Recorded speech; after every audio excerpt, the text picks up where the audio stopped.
Hi guys, for today's vlog nga, samahan nyo naman po kami na pupuntang bayan at saka si Mami. At ayan guys, dumaan muna po kami sa Palawan kasi may tutubusin kami na halas ni Mami. Kasi alam mo na guys, mareremata na yan pag hindi mo yung tinubos. Charis. At ayan guys, tinawag na yung pangalan ko. And then guys, yan yung tinubos ko pala. And then, pagkatapos namin tumubos, and then pumasok na rin po kami sa grocery na palagi namin pinapasukan para bumili ng makakain habang naglalakad doon. I fall dago. And then guys, pagsakay namin sa tricycle, at ayan guys, yung anak ko na may bitbit na naman yan. I fall dago. At ayan guys, habang nasa tricycle kami, nagkukulitan kami ng mga anak ko and ng lola nila. And then guys, yan pala yung kalsada. Abay, linis naman, charis. At ayan guys, kung nakikita niyo si Baby Kylie ay inaantok na naman yan. Nagsisimula na yung inaantok. Ay fall dago.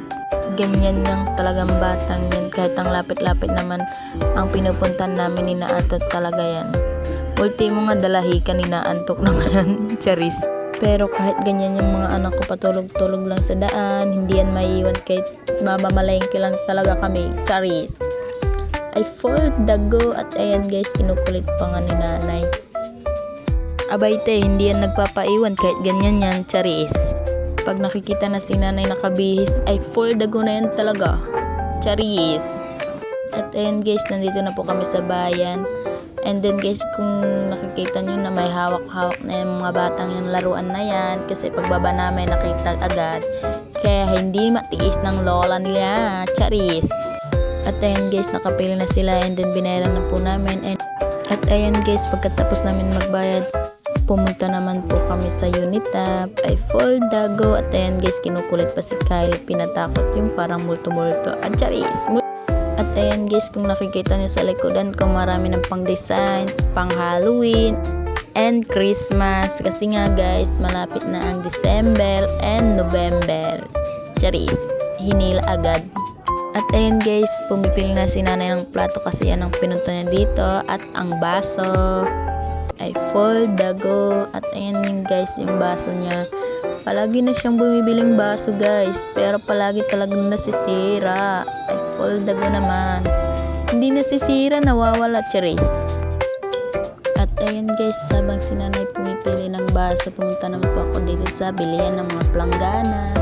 Kasi titingnan ko si nanay kung bibili daw ng planggana. Ay fall dago.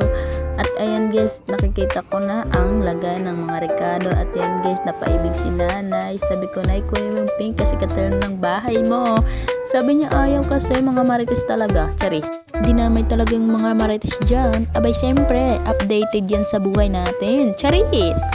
At ayan guys, pinilihan ko na rin si nanay ng garapon para paglagay ng gatas.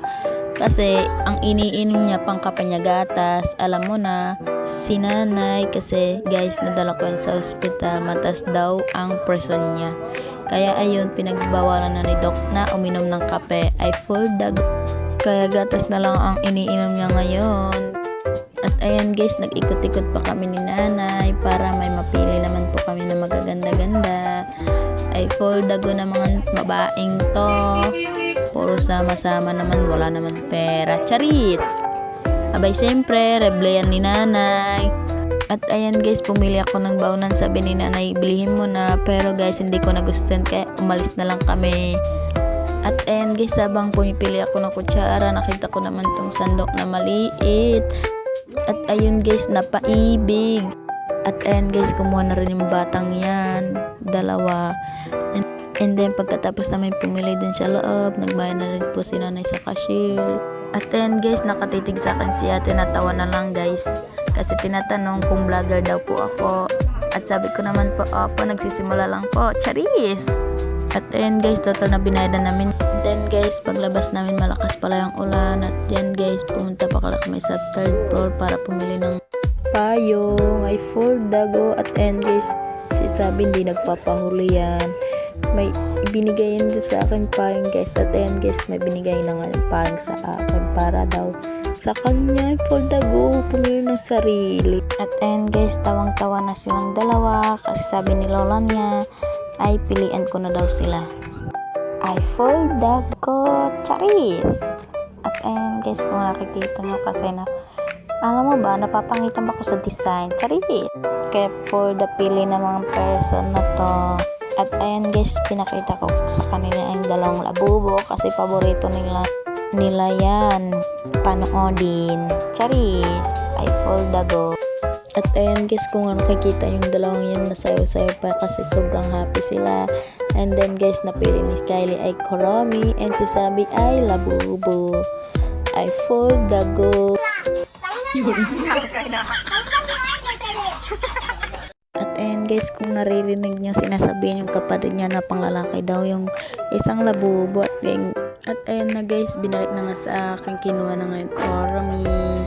At ayan guys, yung napili namin at saka isang Labubo na sa kamay ni nanay ay for the go. Kaya hindi nagpapaiwan yung mga batang to kasi maraming napapili, maraming na bibili. Charis! And then guys, binaran na rin po namin. And then guys, habang nagbabad si nanay, punta naman po ako dito para pumili ng powder kasi nagsabi si tatay na bilihan daw siya ng powder. And then andito naman po ako kay Joy para tumubos ng silver. And then guys, nagpapakit pa sa camera, nag-mirror shot pa yan. Sana natapos niyo yung vlog ko na to guys. Pa-like and share, comment na din. And then guys, follow na rin po yung page ko, pa-subscribe na rin po, and then fast forward naman po tayo na umuwi na rin po kami. Sumakay naman po kami sa tricycle. Pagkatapos namin sumakay ng tricycle, sumakay naman po kami dito sa bahay para umuwi. Salamat sa panonood guys.